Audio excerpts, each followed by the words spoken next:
And here's a favorite from Eddie Watkins, I am the place where God shows up.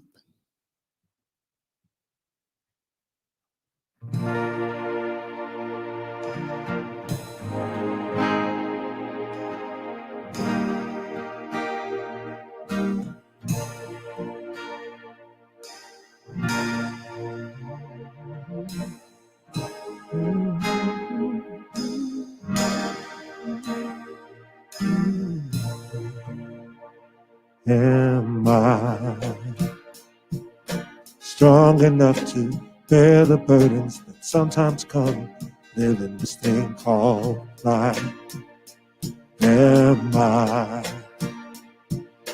wise enough to make the right decisions when I'm standing at the fork in the road? Sometimes I wonder and ponder, only to realize I'm not alone and there's nothing I have to do on my own, because I am the place where God lives, moves and breathes, has his being. I am the place where God shows up. I am the place where God lives, moves and breathes and has his being. I am the place where God shows up. Will I have enough to do the things I need to do to take care of myself? Will I have the health of mind and body to live a life of grace and wholeness? Sometimes I wonder and ponder, only to realize I'm not alone. There's nothing I have to do on my own, because I am the place where God lives, moves and breathes, has his being. I am the place where God shows up. I am the place where God lives, moves and breathes, has his being. I am the place where God shows up. I am the place where God lives, moves and breathes and has his being. I am the place where God shows up. I am the place where God lives, moves and breathes and has his being. I am the place where God shows up. I am the place where God lives, moves and breathes, has his being. I am the place where God shows up. I am the place where God lives, moves and breathes, has his being. I am the place where God shows up.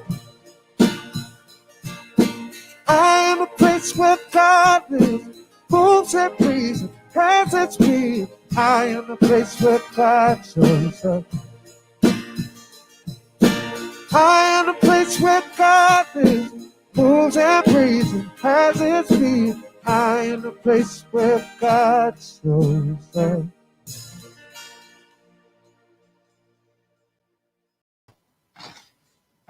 Oh, thank you, band. I love that band and that music. And good morning, everyone. Welcome to the Rio Grande Center for Spiritual Living. My name is Marilyn O'Leary, and I am an RGCSL licensed practitioner here at your service. Thank you for joining us today. We are so grateful for your presence, and we believe that you are here by divine appointment. Assisting in service today are Annette Martinez on tech. Thank you, Annette. High Watch, our practitioners Teresa Greco, Julia Washington, and Kathy Mathiasen. Our invocation and benediction are offered by practitioner Greg Gardner, and our talk is delivered by our interim minister, Reverend Karen Lindsley. And Reverend Karen is also facilitating our after Zoom fellowship meeting. So let's join together now in a reading of our vision and mission statements. Vision: transforming our world with the power of love in action. Mission: loving all creation through spiritual growth and service, always staying true to our highest self. I now invite practitioner Greg Gardner to come on screen for the invocation. Welcome to this beautiful coming together of celebration this morning. I invite you, if you're comfortable, to close your eyes for a few moments. And as we allow the stillness of the moment to fall gently across our shoulders, I feel the safety and peace and oneness of this moment. And as we join those millions across the planet today who come together today to celebrate spirit in their temples and mosques and cathedrals across the globe, in homes and kivas, and around village campfires across the globe, each of us in our own language, culture, and tradition. I feel that connection with those kindred spirits. My eyes and mouth soften. My heart opens. I call forth the loving presence of Spirit to be with each of us today across the planet as we celebrate together. In calling it forth, I know that Spirit can only respond with, yes, my beloved, I am with you. I am with you. You are safe, and you are loved beyond measure. And so knowing that we are loved beyond measure, I bless this service this morning and everyone who makes it possible. I bless our volunteers, our technology queen, our practitioners and musicians, and each and every one of us within sound of my voice. I especially bless Reverend Karen this morning and her message as she shares with us the open and aware heart, the open road signs to joy and happiness. So knowing that all is well, we begin our celebration this morning by announcing, and so it is. Amen. Oh, thank you, Greg. That was absolutely beautiful. Thank you. Our spiritual reading today is from Ernest Holmes' Discover a Richer Life. Every day is a fresh beginning. Every day is the world made new. And when we discover that split second beyond time that Jesus and all the great, good, and wise have told us about, that moment in the eternal present when we are no longer conditioned by the past, and when anticipation of the future does not condition the present, we shall be free. And then further on in the book, he says, is not this the very essence of prayer, just saying to life, here I am. I let go of everything that does not belong to God's good man. I accept peace and comfort today, and I desire to share with everyone I meet. God eternally forgives me as I discard all my weakness and uncertainty, all my past mistakes. I am no longer burdened by them. I know they are now lost in that greater experience of good, which is now mine. Now we are going to our special music, and today we are so fortunate to have our very own Carol Scott as guest musician.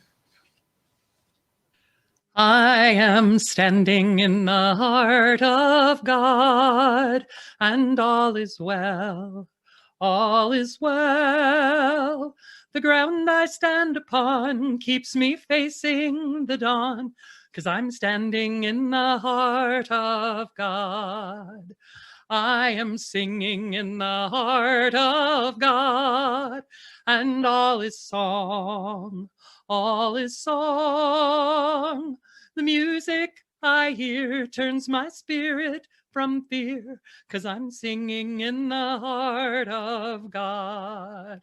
And I am dancing in the heart of God, and all is joy, all is joy. The wings upon my feet lift me up with every beat, 'cause I'm dancing in the heart of God. We are resting in the heart of God, and all is peace. All is peace. God's heart is one with mine, and so it is with thine. We are resting in the heart of God. We are standing in the heart of God, and all is well. All is well. The ground we stand upon keeps us facing the dawn, 'cause we're standing in the heart of God. We are standing in the heart of God. We are standing in the heart of God.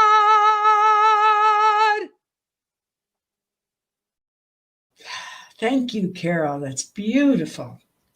Standing in the heart of God.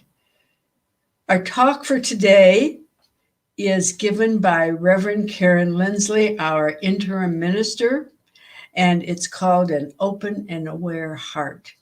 Reverend Karen.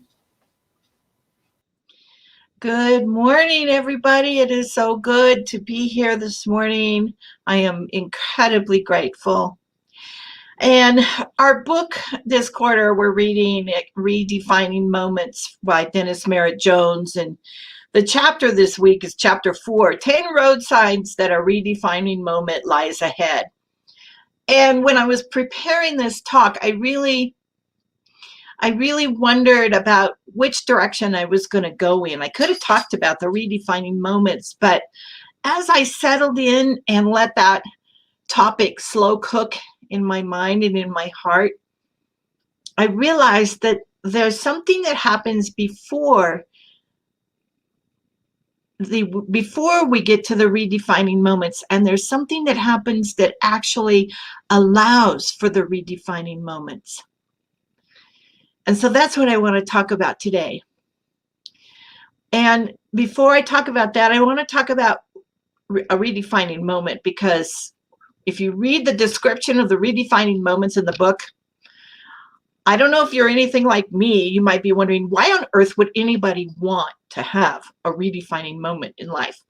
I mean, if you look at the road signs that he's mentioned in the book, you've got things like death and birth and loss and change. And then there's that first road sign, the one where he talks about a challenged ego, where we are feeling embarrassed or diminished or humiliated or angered. And I looked at those things and I thought, why on earth would I even want to invite a redefining moment in my life? Why can't life just be easy? Why can't I just cruise on through? And then I remembered what I know to be the truth. I remembered what I've learned about these redefining moments.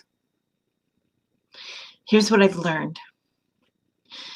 If we aren't moving forward, we're moving backwards, we're stagnant.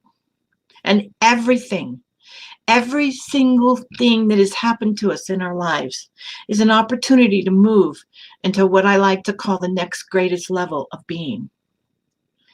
Now, when it's happening, no, it's not fun. It is not pleasant.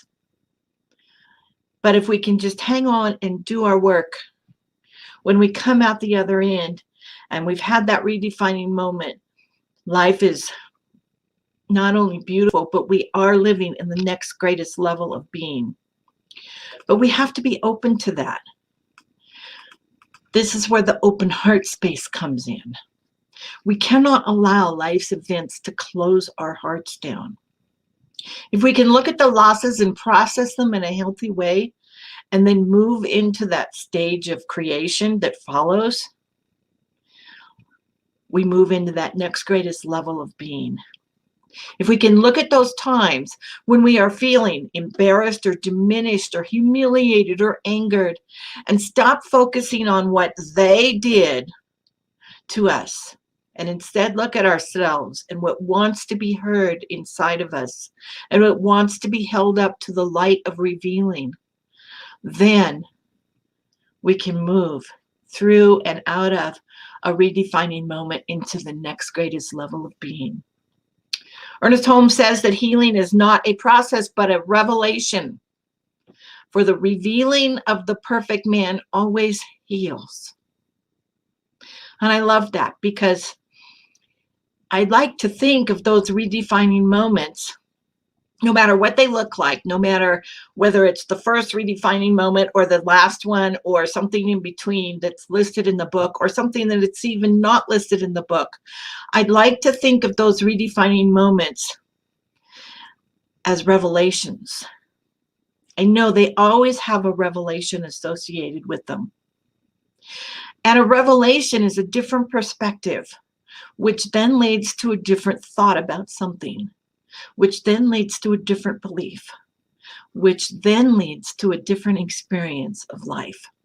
And that's how we move into our next greatest level of being. These redefining moments are actually spiritual experiences. And I wanted to talk a little bit about spiritual experiences because they're really wonderful things.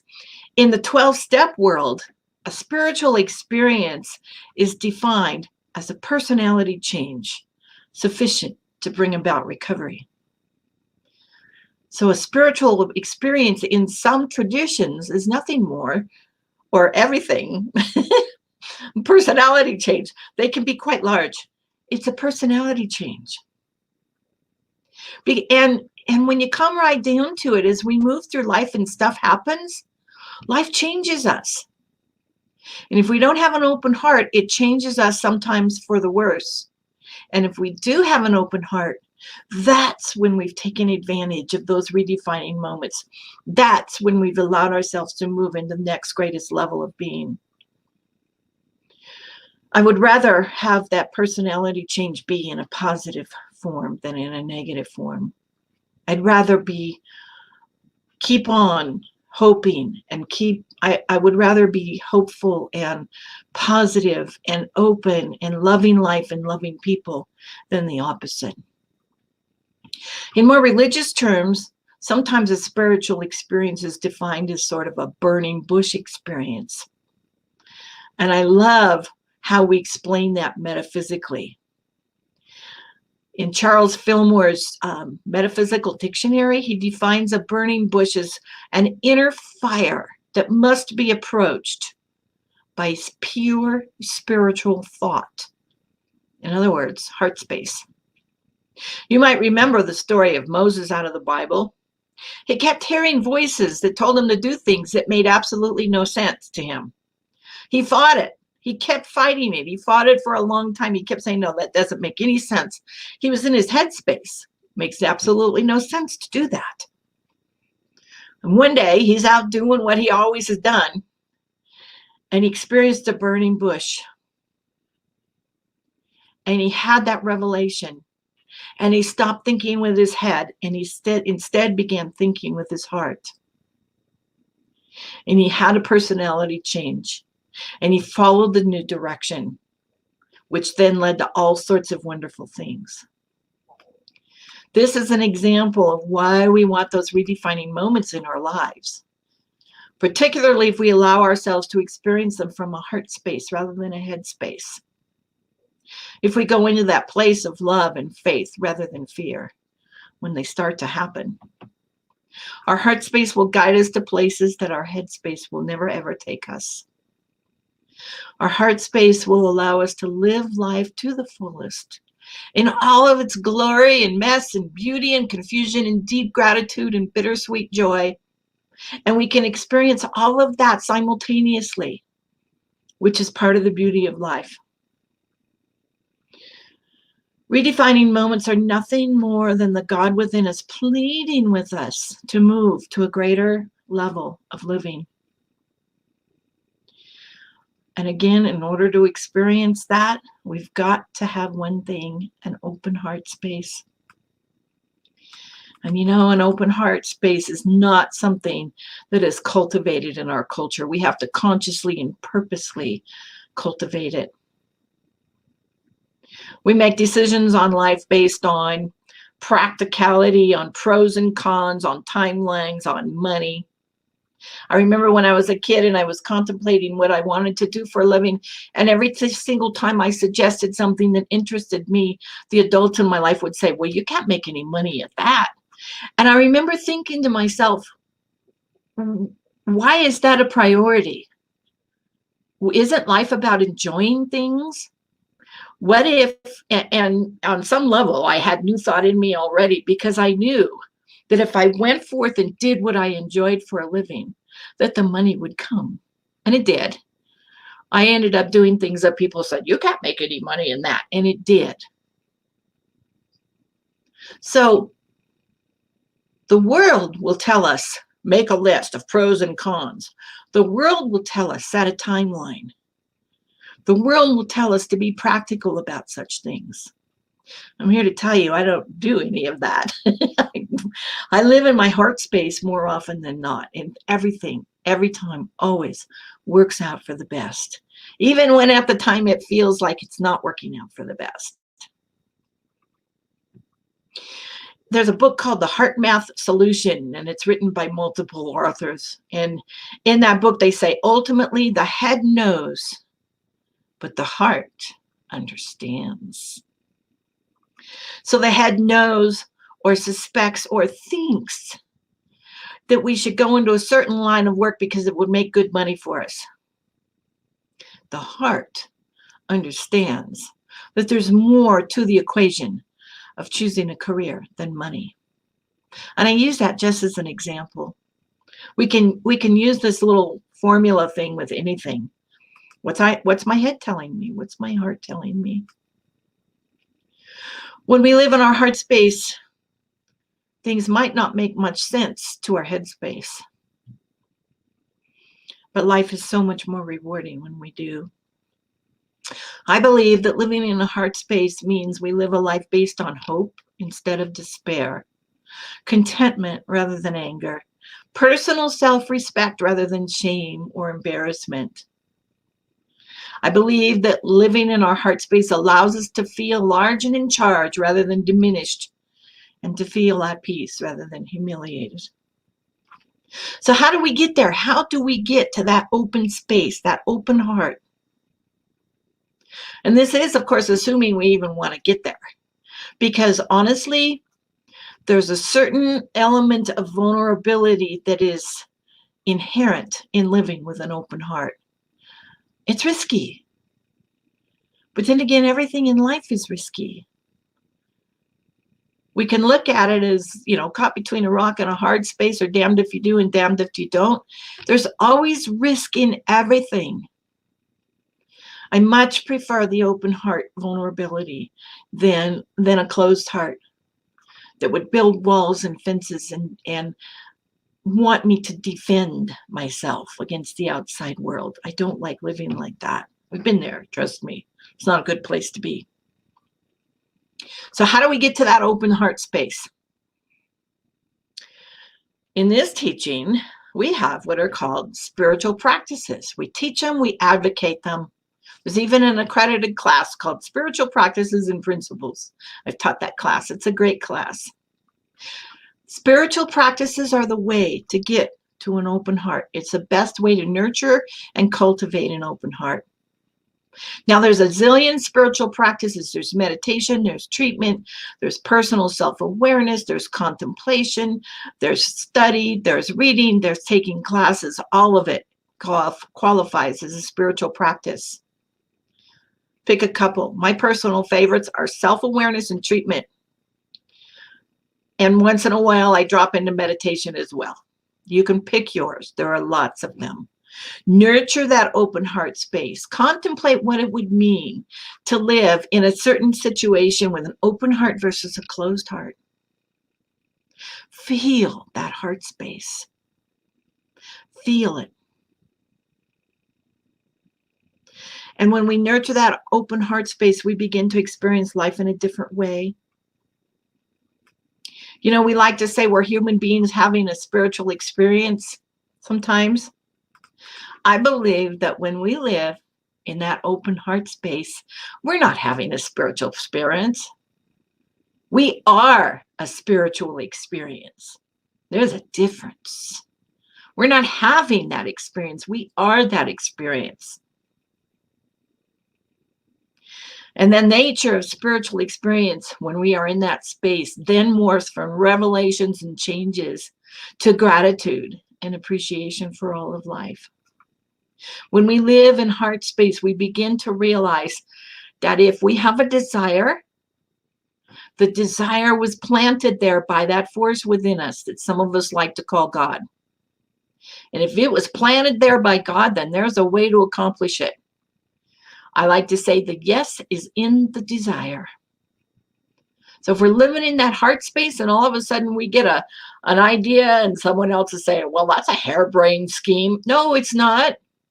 It's a desire that's been planted there by Spirit. Honor it. There's a way to do it. I've learned never to take no for an answer. If there's something I want to do, I go for it and I do it. There's not a no there. There's a yes. There's always a yes there. In order to get to the yes, we have to live in our heart space. That giant, glorious yes takes over our being, and pretty soon we're affirming it. We might not know how the yes is going to happen, but that's not our job. Our job is just to know the yes. I love this quote by Alan Watts. He said, "You are something the universe is doing in the same way that a wave is something the ocean is doing." So when we get those desires, we are something the universe is doing because we're one with that thing. Heart space is where we receive our greater good. Heart space is where we open up to possibilities. In ancient wisdom, the heart is the center of our beingness. It's the place from which we act and speak. If we have a closed heart, how does that contribute to the way we show up in the world? How does that contribute to the way we show up for ourselves? How does that allow us to experience a redefining moment? On the other hand, if we have an open heart, we open up the place where the feelings are. How many of you are able to identify your feelings? If I asked you what you were feeling about any given situation, would you be able to tell me? Or would you say, well, I think? A thought is not a feeling. A thought is not a feeling. So we allow heart space to take up at least as much time and energy in our consciousness as all that intellectual headspace stuff. And I am here to tell you that if you build it, they will come. If there's a desire, it's meant to be.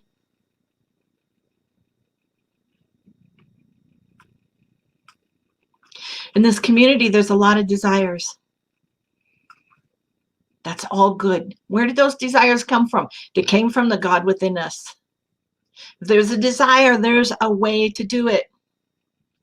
Yes, we have to practice due diligence and all that good stuff. That's all nice. It's all really good stuff. And this community is very good at that. But the yes is in the desire.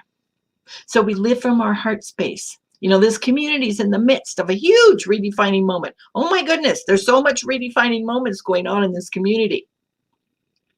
More than one, many, many, many more than one, both on a community-wide level and on a personal level. We hang out and personally, we live and nurture and cultivate that open heart space. And if we do that on an individual level, then it happens in community as well. That's what Ernest Holmes talked about, the macro versus the micro. What happens for us on a micro level also happens on a macro level.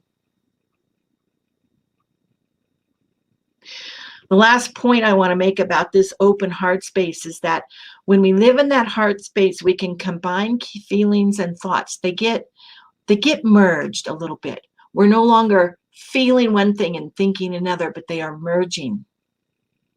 And when we learned about treatment, our very wonderful and unique form of affirmative prayer, you may have learned that thought plus feeling equals power. Who among us was told that when we spoke that affirmation step, we had to find and feel those feelings that came with it in order to give the feeling, the words some power? We put our feelings into those desires, and then things begin to happen. Manifestations begin to occur. So we have an open heart space. We move through those redefining moments. We enter into a process of creation, of creating something new, because what's old is gone. And we continue that heart space, and we create our affirmations and our affirmative statements, and we do our treatment, and we put the feeling into them. And then things begin to happen.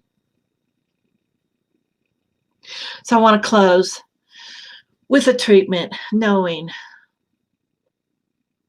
that that force, that principle, that thing, that God that is everywhere present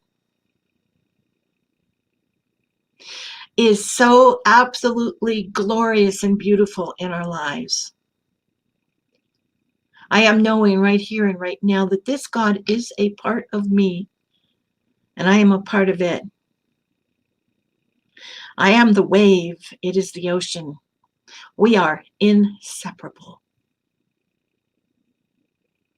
And so I speak my word now, knowing that my heart is open, my beingness is open. I am living life, loving life, absolutely feeling hope, feeling faith, feeling love, enjoying life, feeling positive, knowing that there's always another greatest good yet to come. And I affirm this for myself, and I affirm this for everyone watching or listening to this talk. And with great gratitude for that law that's taken my words and said, oh yeah, baby, we're on it. We are on this. This is happening for us, for me, for you, right here, right now. I release and anchor with those wonderful words. And so it is. Thank you very much. Thank you, Reverend Karen. That was absolutely wonderful. I love the way that that the law answers. Yeah, baby. Whatever you ask for is it. I love it. So now it's time to share our abundance, and there are multiple ways to give. They're scrolling across the screen right now. My very favorite way to give is to have a certain amount taken from my bank account every month. But my second favorite way is to text. And if you look at that text number, it's very cool. The way that you just text the number and it asks how much you want to give. You put the amount in, and then that's it. It's really, really easy. So if you haven't used any of those electronic ways to give, please do. It's really wonderful. Thank you very much for all of you who do. I know we have a lot of generosity in this community, and I'm so grateful for it. Let's say the giving affirmation together. Affirmation of abundance. I am abundant, and I give from my abundance. I am prosperous, and I give from my prosperity. I am blessed, and I give from my blessings. My blessings of spirit are as abundant as the stars, and so I give and receive generously. And so it is. And now we have another song coming from our very own Carol Scott. This is my original song titled You Are the One. You are the one that leads me, the one that needs me to bring all I am to the world. You are the one that guides me, the one that abides in me and shines in my eyes for all to see. You are the one that lifts us, the one that gifts us with bounty to the skies evermore. You are the one that fills us, the one that thrills us with love ever after. Amen. You are the one that leads me, the one that needs me to bring all I am to the world. You are the one that guides me, the one that abides in me and shines in my eyes for all to see. And you are the one that lifts us, the one that gifts us with bounty to the skies evermore. You are the one that fills us, the one that thrills us with love ever after. Amen. With love ever after. Amen.